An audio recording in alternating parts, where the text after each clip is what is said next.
तो आज हम उसी श्रृंखला में अगले भजन के ऊपर चर्चा करेंगे। ये जो भजन है, ये बड़ा ही प्रसिद्ध भजन है। मीराबाई के द्वारा लिखा गया ये भजन।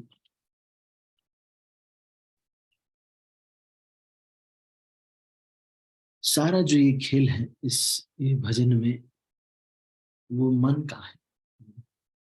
मन कितना शक्तिशाली है, इसका आकलन हम नहीं कर सकते। इतना इतना शक्तिशाली है ये मन कि वहीं बैठे बैठे बैठे बैठे एक व्यक्ति को आतंकवादी बना देता है।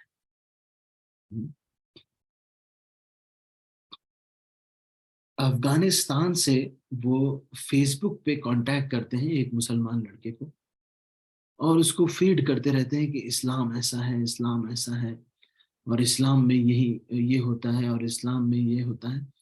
ऐसे करके करके करके उसके मन को इतना बदल देते हैं कि वो आतंकवादी बन जाता है, और अपने ही घर आस पड़ोस के लोगों को परेशान करने लगता है।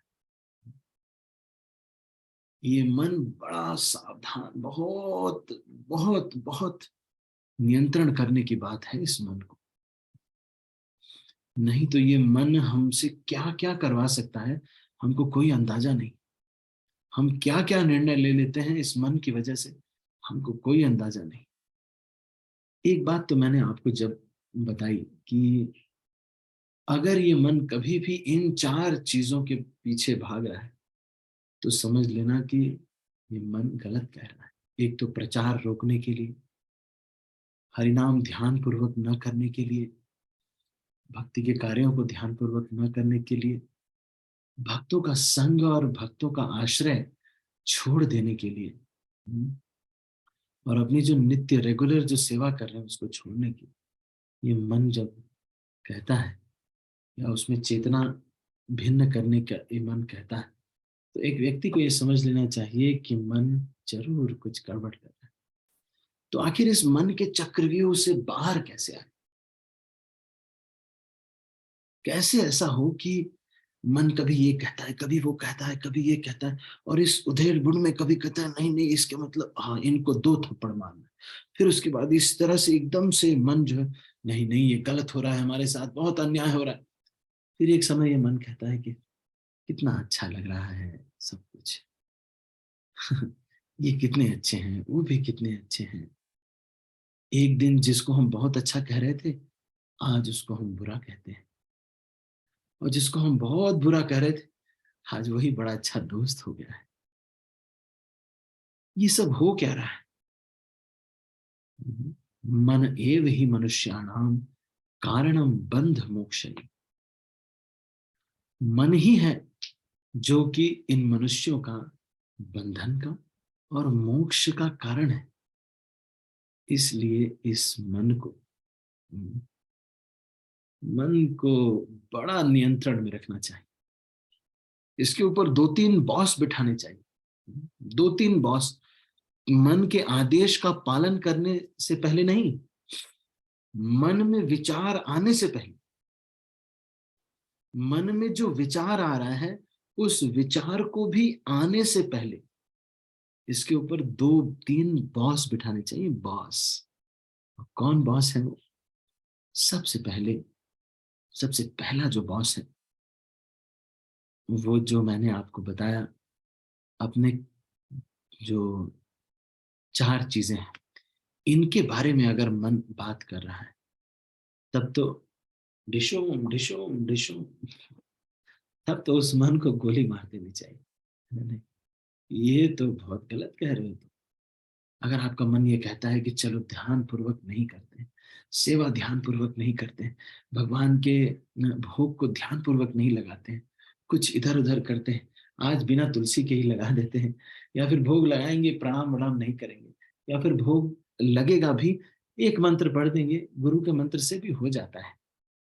एक बार महाराज ने एक बार बताया था कि अगर बहुत शॉर्ट टाइम हो तो केवल गुरु के मंत्र से हो जाता है। इस तरह से जो है, मन जब जब ये कह रहा है don't be absorbed in Krishna consciousness, don't be absorbed in Krishna consciousness, don't be absorbed in holy name, don't do best in your service. जब भी मन ये कहे कि भक्तों का आश्रय छोड़ दो, ये सब जो तुम्हारे ऊपर वाले हैं पागल हो गए हैं, तुम्हारे साथ अन्याय हो रहा है, तुम भक्तों का संग छोड़ दो, तुम भौतिक संसार का संग करो, या फिर यहां छोड़ दो, वहां का संग करो।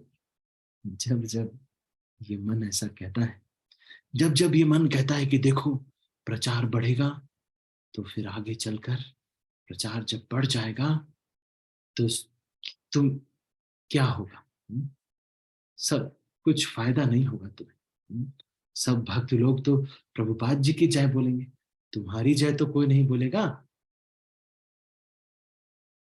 इसलिए प्रचार मत करो।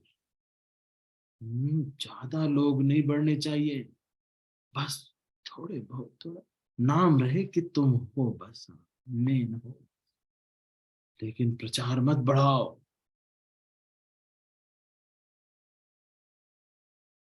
ये भक्तों का संग छोड़ दो। हम्म, मन जब ऐसा कहे तो इसको तो फिल्टर कर देना चाहिए कि भाई ये तो चार आइडिया तो गलत है।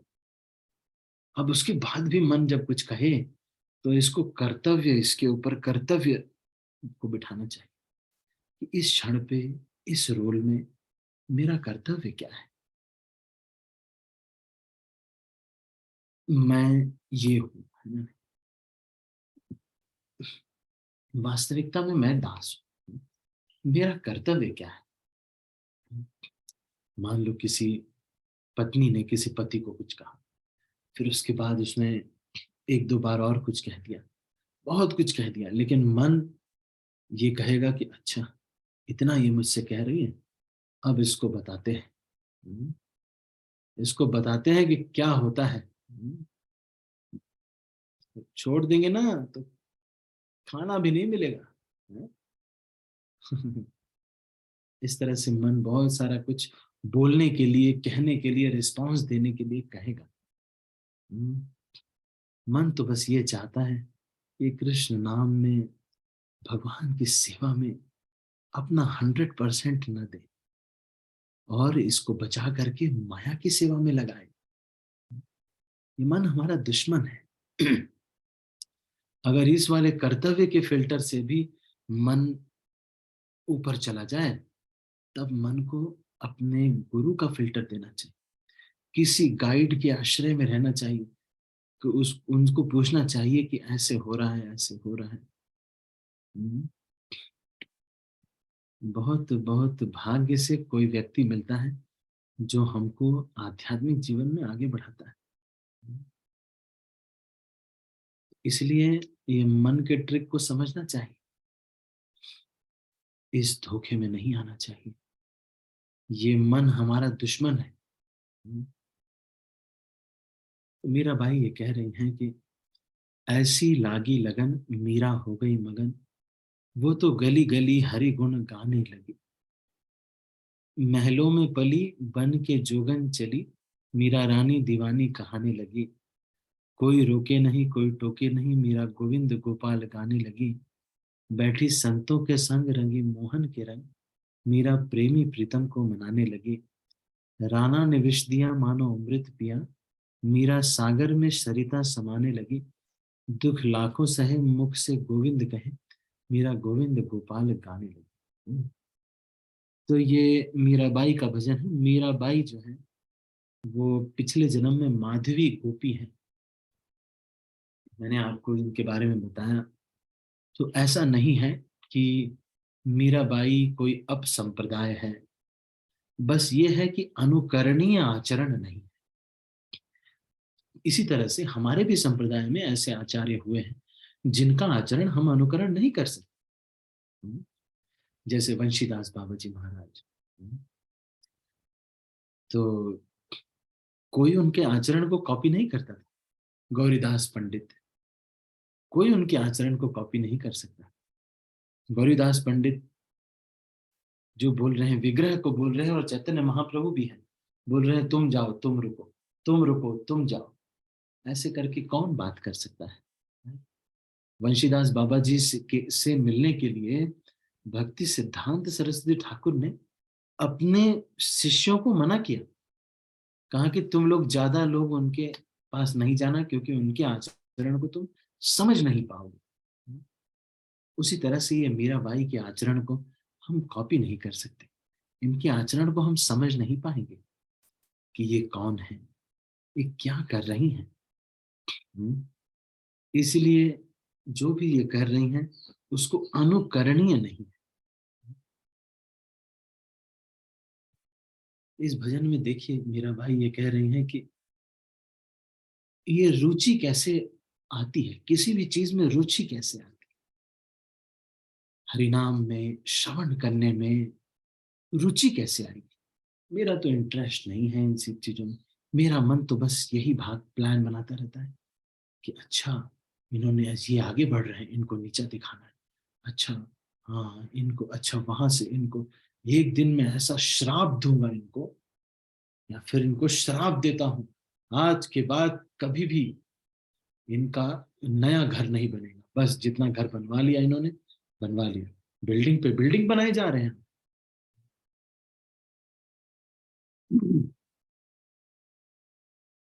तो मेरा भाई ये कह रही हैं कि देखो ये जो मन है ये हमारा दुश्मन है।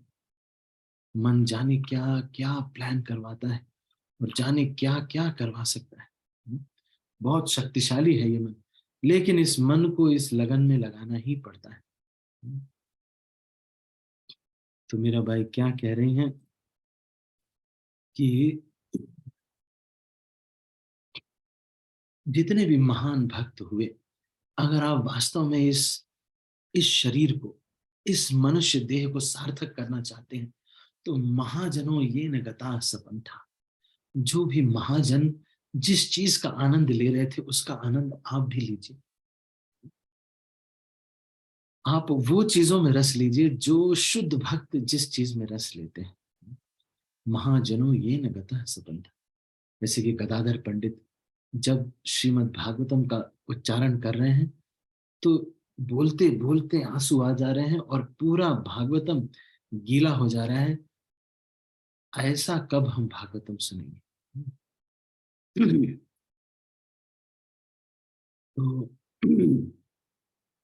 मनुष्य जीवन का लक्ष्य क्या है, कोई ये सोच सकता है कि प्रभु जी एक बात बताइए। वो तो ठीक है आपकी बात कि गोलोक वृंदावन जाना है ना हमें। अच्छा अच्छा, वहां पे कल्प वृक्ष रहते हैं, कुछ भी पिज्जा वगैरह उनसे मांग सकते हैं कल्प वृक्ष से, ठीक है। अच्छा गोलोक धाम जाना है, ओके, ठीक है, ठीक है, गोलोक धाम जाना। नहीं नहीं, ये लक्ष्य नहीं है।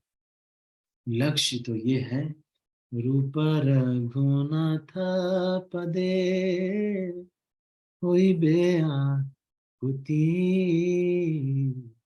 तबे हम बुझाबो से जुगाल प्रीति।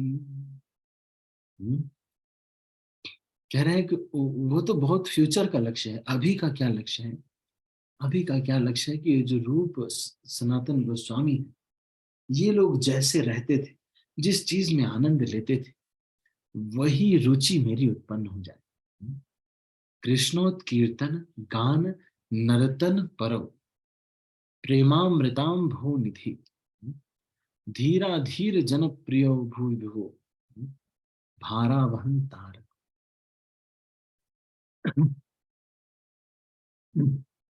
तो ये सब चीजों में ये लोग आनंद ले लेते हैं।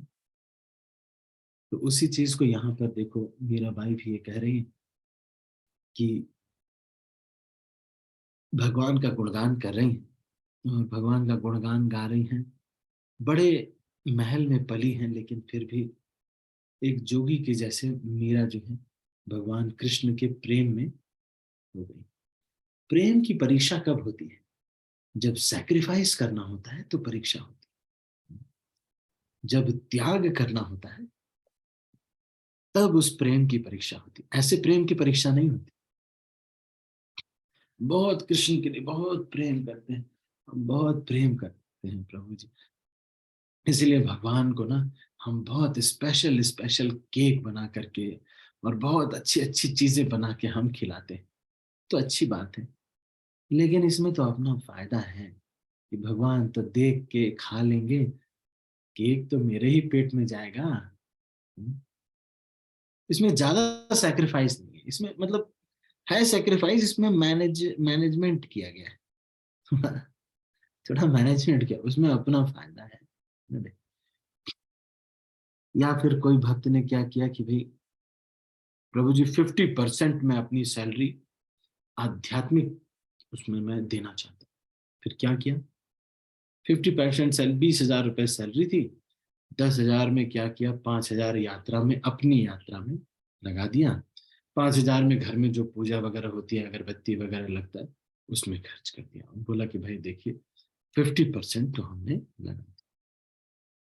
ये तो अपना स्वार्थ है सारा। तुमको घूमना था वृंदावन, उसमें लगा दिए।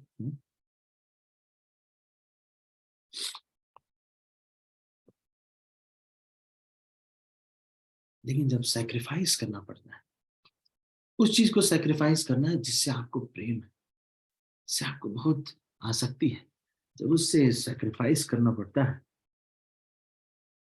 तो ये वास्तव में प्रेम की परीक्षा हो। महल में रहने वाली मीराबाई देखो आप, एक जोगन के जैसे, सब लोग उनको पागल कहने लगे। हमारे भी भक्त लोग जब ब्रह्मचारी बन जाते हैं, आधे लोग तो यही सोचते हैं, अरे इतना बड़ा नौकरी तुम छोड़ दी, यही तो तुम गलत की, यही यही गलत की। बाकी सब ठीक है, भक्ति भजन करो, हमें कोई दिक्कत नहीं, लेकिन इतना बड़ा नौकरी छोड़ दिए, बताओ अब पैसे के लिए क्या करना पड़ता। पैसे कैसे, हम्म, बताओ, इतना बड़ा नौकरी छोड़ के हर दिन बर्तन धो रहे हो, हैं? इतने बड़े बड़े मंदिर के बर्तन, इतने बड़े बड़े बर्तन धो रहे, झाड़ू पोछा कर रहे हो, इतना बड़ा नौकरी छोड़ दिया तुमने। दो दो तीन तीन पेटेंट है तुम्हारे पास हाथ में। हम्म? इतना पेटेंट रखने वाला लड़का जो है सारा छोड़ दिया जिंदगी, और जो है देख रहे हो क्या, क्या जिंदगी, बर्तन धो रहा है, हैं? यात्रा में इतने लोगों के बर्तन धो रहा है। हम्म? क्या बेचारा, महलों में पली बन के जोगन चली। अरे भिखारी बनना तो एक आनंद का विषय है इस संसार में, भाग्य से वैराग्य मिलता है। हम्म। फिर ये कह रहे हैं कि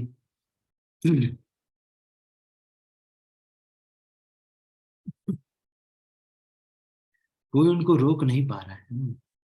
कोई उनको, अगर वास्तव में कोई ब्रह्मचारी बनना चाहता है, या फिर सच में अगर भगवान के भजन में जाना चाहता है, तो कई लोग जब कहते हैं कि प्रभु जी मैं सोच रहा हूँ परिवार छोड़ दूं, सोचते ऐसे कहने वाले बहुत सारों को मैंने देखा है, कोई भी नहीं छोड़ा।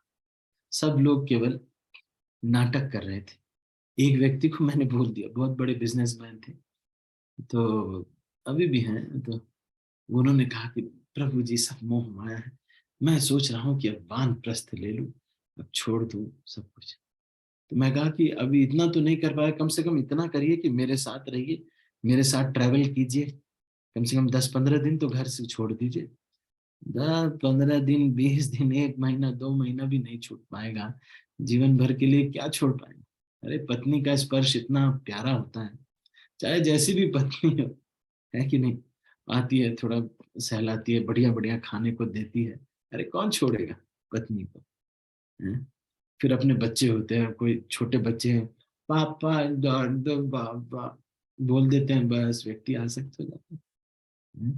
प्रहलाद महाराज जिसको कहते हैं कथम प्रियाया अनुकंपिता है, मतलब कह रहे हैं कि अरे इतनी प्रेम से जब पत्नी आकर के बोलती है, वानप्रस्थ लेगा कोई, बच्चा जब तोतले तोतले में बोलता है, कोई वानप्रस्थ ले पाएगा? कोई नहीं ले पाएगा। इतना बड़ा जो साम्राज्य बना दिया रहता है, उस साम्राज्य से इतनी आसक्ति हो जाती है, कोई छोड़ नहीं पाता बाबा। एक बार एक बाबा जी ट्रेन में जा रहे थे, चलो ज्यादा कहानी नहीं, समय हो गया है। तो मीरा भाई कह रही हैं कि देखो कोई रोक नहीं पाएगा, जिसका निर्णय है, जिसका डिटर्मिनेशन है, उसको कोई रोक नहीं पाएगा। और जिसका डिटर्मिनेशन नहीं है, वो 6,000 लॉजिक देता है, वो देगा कि अब क्या करें प्रभु जी ना, पत्नी नहीं मानेगी, मेरे परिवार वाले नहीं मानेंगे, क्या करें? अब क्या करें प्रभु जी? ये लोग संभाल नहीं पाएंगे ना। एक्चुअली अभी इतने मैच्योर नहीं हुए कि संभाल पाए। नहीं तो मैं छोड़ देता, ऐसा नहीं, मैं छोड़ने को हूं, ऐसा नहीं है। बस क्या करें? देखो देखो, नाटक क्या। एक व्यक्ति को तो राधे श्याम प्रभु ने एक व्यक्ति को कहा कि, उसने कहा कि मैं ब्रह्मचारी बनना चाहता हूँ प्रभु जी। तो प्रभु जी ने कहा कि ठीक है। तो उनके, उसने कहा कि बस प्रभु जी क्या करें, मेरे माता पिता नहीं मान रहे। अब उनके माता पिता भक्त थे। प्रभु जी ने उनसे बात कर लिया, राधे श्याम प्रभु ने। राधे श्याम प्रभु ने उनसे बात किया। वो गृहस्थ अच्छे भक्त थे। उन्होंने कहा कि हाँ हाँ ठीक है प्रभु जी, अगर ब्रह्मचारी बनना चाहते हो ब्रह्मचारी बनना है, गृहस्थ ठीक है, कोई दिक्कत नहीं। तो उन्होंने जाके उनको कह दिया, राधे श्याम प्रभु ने, आपके मम्मी पापा तो कह रहे हैं कि नहीं ठीक है, आप बन जाइए ब्रह्मचारी। तो वो कह रहे अरे कैसे माता पिता है? वो शॉक हो गए, अरे कैसे माता पिता है? बोल रहे ब्रह्मचारी बन जाए। वो जैसे नहीं, कई लोग ऐसे बोलते अरे मुझे पकड़ो मैं इसको मार दूंगा। अरे पकड़ो मुझे, मैं इसको मार नहीं रहे। बोल रहे अरे पकड़ो, अरे तुम लोग पकड़ नहीं रहे। ऐसे बोल। फिर कहते नहीं नहीं प्रभु जी, मेरा ही थोड़ा सा लस्ट का प्रॉब्लम है प्रभु जी, क्या करें? ऐसे वैसे कुछ बताएं। फिर तो राजश्याम प्रभु ने कहा कि oh you only have don't have determination, then it's okay. यहाँ पे देखो ये कह रहे हैं, राणा ने विष दिया मानो अमृत पिया। तो मीरा सागर में सरिता समाने लगी। एक्चुअली एक बात सही है कि श्रद्धा पर निर्भर करता है। एक बार एक रानी थी, उसको वैराग्य आ गया, सोची इस संसार में कुछ नहीं है। तो उसने क्या किया, बोली बस एक गुरु धारण करके इस संसार में कुछ नहीं रखा हुआ है। तो एक बार उसके कमरे में एक चोर आया, वो बेचारी यही सोच रही थी कि बस मुझे कोई गुरु मिल जाए तो सब कुछ हो जाएगा, इस संसार में कुछ नहीं रखा हुआ। चोर ने सुना कि अच्छा इसको गुरु चाहिए। चोर ने क्या किया, वो गुरु को गुरु बन के आ गया। उसने सोचा कि अरे मैंने गुरु का ध्यान किया और गुरु जी आ गए। तो बोले गुरु जी अब तो मैं आपके ही शरण में हूँ, ऐसे वैसे बोलने लगे। इतनी श्रद्धा उसकी है ना। नहीं, गुरु जी ने तो कहा कि गुरु जी आप कुछ खाएंगे? बोले तुम्हारे हाथ का नहीं खा सकते, तुम दीक्षा ली हो? बोले नहीं दीक्षा नहीं ली, तो तुम्हारे हाथ का नहीं खा सकते। तो फिर उस रानी ने कहा कि, राजकुमारी ने कहा कि ठीक है आप ही दीक्षा दे दीजिए। तो बोले यहाँ थोड़ी हम दीक्षा देंगे, यहाँ नहीं देंगे, चलो ये जो है जंगल में चलना पड़ेगा। उसको जंगल में लेके गए। बोले इस तरह से दीक्षा लोगे, ये वस्त्र बदलने पड़ेंगे, ये सब गहने वगैरह ये सब निकाल दो। और ये करो, है ना? तब हम दीक्षा दें। तो वस्त्र बदलवा दिए। फिर उसके बाद जो है गहने वगैरह एक साइड में रखवा दिया। वही गहने तो लेना था चोर को। उसने कहा कि अब मैं, थोड़ी देर की एक साधना है जिसमें तुमको मैं इस पेड़ से बांध दूंगा, उसके बाद इस साधना जो है मैं करके तब आऊंगा, तब तुमको दीक्षा दूंगा। तो उसने बेचारी श्रद्धावान थी, उसने कहा ठीक है गुरु जी। उसको बांध दिया, सब गहना वहना लेके चोर चल दिया। बड़े दिन, एक दिन बीत गया। राजा आए। राजा ने कहा अरे बिटिया तुम यहाँ बंधी हो? अरे वो तो चोर था जो तुमको बांध। वो बोली नहीं नहीं गुरु जी थे, गुरु जी ने आदेश किया है, अब जब गुरु जी आएंगे वही खोलेंगे तभी होगा। बेचारी इतनी श्रद्धावान, इतनी श्रद्धा थी उसके अंदर। बड़े परेशान नारद मुनि, भगवान भी देख रहे हैं। भगवान को दया आ गई, भगवान बोले जाओ नारद इनको बचाओ जाके। नारद मुनि गए, बोले कि अरे वो चोर था, मैं नारद मुनि मैं बता रहा हूँ तुमको, वो चोर था। तो बोले नहीं नहीं गुरु जी, आप तो ऐसे नहीं, गुरु जी ने जो किया है भले चाहे जो भी हो, आप नहीं खोलेंगे, गुरु जी ही खोलेंगे। इतनी श्रद्धा उसको गुरु में थी। भगवान स्वयं आ गए। भगवान ने कहा कि भाई मैं तो भगवान हूँ स्वयं, मैं कह रहा हूँ कि वो चोर था, तो गुरु जी नहीं थे, चलो मैं तुम्हारे इसको खोल देता हूँ। बोले नहीं नहीं नहीं गुरु जी अगर खोलेंगे तभी। भगवान ने कहा भाई नारद मुनि इसको खोजो भाई इनके गुरु जी को। जाओ खोजो इनके गुरु जी को। गए खोजने। नारद मुनि जब खोजने लगे तो वो अपना चोरी के काम में लगे हुए थे कहीं पर, अपना लगा रहे थे, वो सिस्टम लगा रहे थे कैसे ताला तोड़ना है, अंदर जाना है, सिस्टम लगा रहे थे। एकाएक से नारद मुनि आ गए, अरे एकदम शॉक हो गए वो, अरे नारद मुनि आ गए यहाँ पे। तो देखे, अरे नारद मुनि प्रणाम, बोले कि चलो तुम्हें भाई वहां बुला रहे हैं, वो गुरु जी, तो उसको खोल दो रानी राजकुमारी को। बोले अरे क्या गुरु, हम क्या गुरु जी, आप तो जानते हैं हम तो चोर हैं, आप लोग खोल लीजिए, अब हमको वहां पे क्यों लेके जाना। बोले नहीं भाई, तुम्ही को खोलना पड़ेगा। फिर वो चोर आया, तब चोर ने खोला, वो एकदम दंडवत प्रणाम गुरु जी को, अरे गुरु जी, हाँ आप आ गए, हमें खोल दी। बोले कि जब ऐसे ढोंगी बाबा उसकी श्रद्धा तो पक्की है, गुरु जी तो पक्के नहीं है, लेकिन उसकी श्रद्धा इतनी पक्की है, भगवान उसको देख रहे हैं, उसकी श्रद्धा को देख रहे हैं। फोटो में तो कुछ नहीं होता है, लेकिन श्रद्धा जिस भक्त की होती है, उसको देख करके वही फोटो जीवंत हो जाता है। ये जो हम लेक्चर्स वगैरह देते हैं, इसमें भी क्या है, शब्द ही हैं, लेकिन जिसकी जितनी श्रद्धा रहती है, अपने जो आचार्य हैं जो बोल रहे हैं, जितनी श्रद्धा रहती है, जितना दृढ़ता से वो बोलती है कि बोल दिया तो मुझे पालन करना ही करना है, मैं एक मिनट भी इस डिगूंगा नहीं, तो जिसकी श्रद्धा रहती है उसको सारा फल मिलता है। मीराबाई देखिए, उसी श्रद्धा से विष को पी लिया। वो तो ये सोच रहे कि मेरे ईश्वर ने इन लोगों के माध्यम से कुछ भोजन दिया है मुझे, और ये कह करके विष को पी लिया। और देखो, उस विष को पीने के बाद ऐसा लगा कि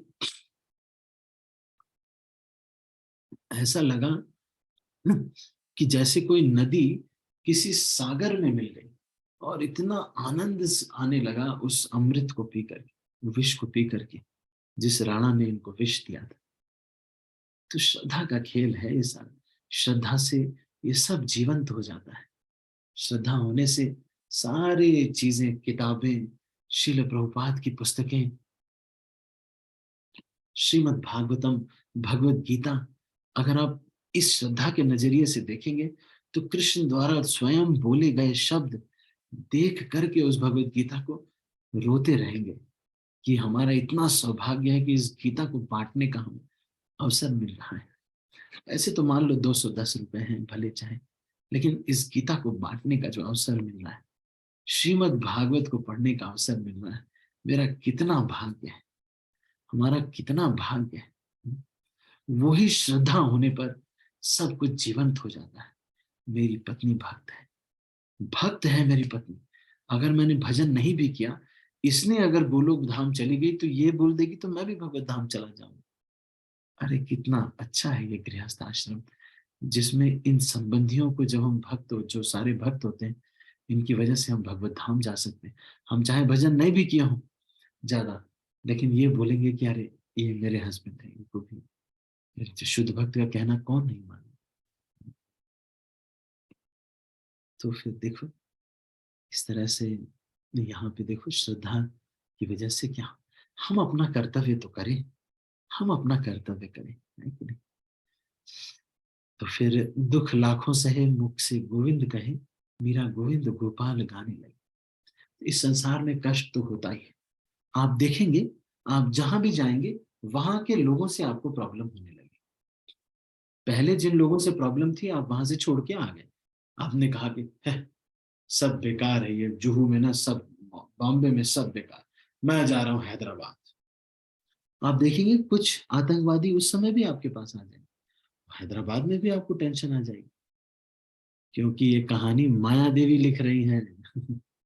आपको टेंशन में रखना ही है, बस यही चाहती है माया देवी कि गा गा करके, गोविंद गोपाल गा करके, नाच करके आनंद में ना रहे।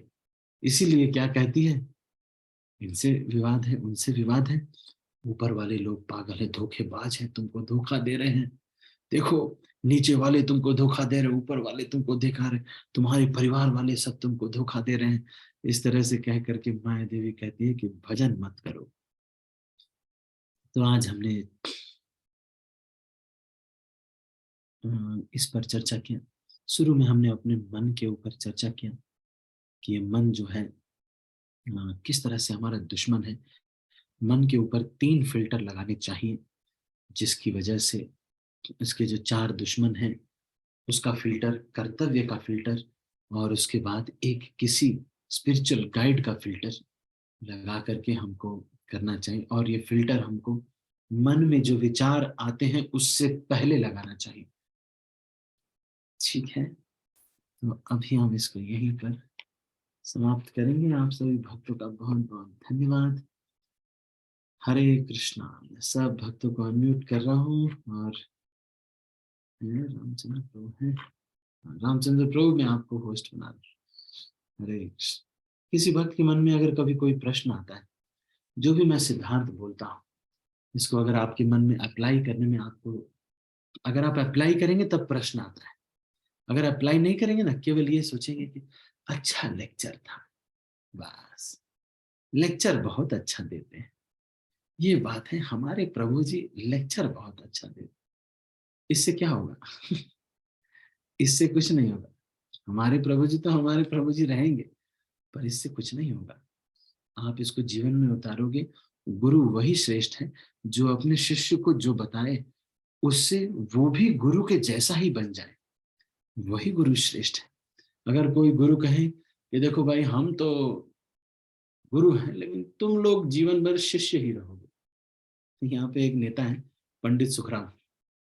तो एक बार उनको जो है किसी ने कहा कि अरे ये जो लड़का आपका सूटकेस उठाता है इसकी नौकरी क्यों नहीं लगवा देते? बोलते हैं यार इसकी नौकरी लगवा देंगे तो सूटकेस कौन उठाएगा? एक गुरु ऐसा नहीं होता। गुरु ये कहता है कि तुम भी ऐसे ही बनो, तुम भी ऐसे ही बन जाओगे, मेरे ही जैसे भक्त बन जाओगे। वो गुरु ऐसा नहीं कि जो बोले कि अच्छा भाई तुम जो है बस ये है कि मैं तो देखो श्री श्री 1008 हूँ, लेकिन तुम लोग बस झाड़ू पोछे में लगे रहो भाई, देखो ये मेरा झाड़ू पोछा ही है बस। शिष्य तो यही चाहता है कि जन्म जन्म में बस इनका झाड़ू पोछा करता रहो। और गुरु को कभी नहीं कुछ ऐसा करना चाहिए। अच्छा, अभी प्रश्न तो ले नहीं सकते हैं वैसे, है ना? कंचन वृंदा माता जी अभी नहीं लेंगे। अब वो मैसेज लिख दीजिएगा, मैं उसको कल उत्तर दे दूंगा। ठीक है, मैं सभी भक्तों को अनम्यूट कर रहा हूँ और फिर इस रामचंद्र प्रभु मैं आपको होस्ट बना रहा हूँ। हरे कृष्ण। हरे कृष्णा प्रभु जी, दंडवत प्रणाम। हरे कृष्णा हरे कृष्णा प्रभु जी दंडवत हरे प्रणाम। कृष्णा प्रभु जी दंडवत प्रणाम। हरे कृष्णा प्रभु जी दंडवत प्रणाम। दंडवत प्रणाम। हरे कृष्णा प्रभु जी दंडवत प्रणाम। हरे कृष्ण प्रभु जी दंडवत प्रणाम। हरे कृष्णा प्रभु जी दंडवत प्रणाम। हरे कृष्णा माता जी प्रभु जी सभी को दंडवत प्रणाम।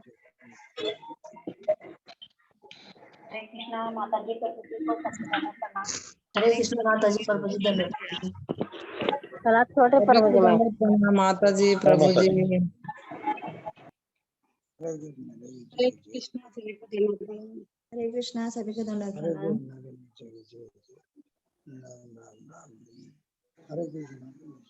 हरे कृष्णा दंडवत प्रणाम सभी को। सभी को दंडवत प्रणाम। हरे कृष्णा माता जी प्रभु जी। हरे कृष्णा सभी को दंडवत प्रणाम। प्रणाम। राधे राधे। हरे